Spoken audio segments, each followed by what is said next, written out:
Assalamualaikum warahmatullahi wabarakatuh. Kembali dengan saya Musafir Ramdhani di channel Aceh Explorasio. Saya sedang berada di pameran asli itu artefak bintang Islam. Saya sedang berada di ini pedang perang Muaz bin Jabal.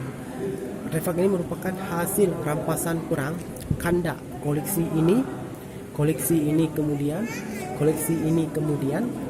diwarisi oleh para kerabatnya hingga tetap disimpan oleh ahli warisnya di Jordania. Pedang ini berukuran panjang 98 cm dan beratnya 1,78 gram, iaitu hampir 2 kilo.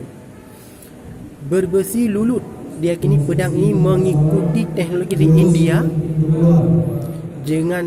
dengan motif ukiran yang sering terdapat pada pedang-pedang dari Persia.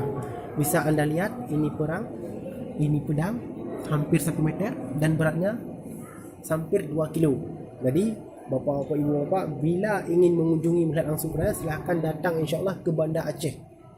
Setelah di sini ke Bandar Aceh akan dibawa kata panitia. Boleh datang saja langsung.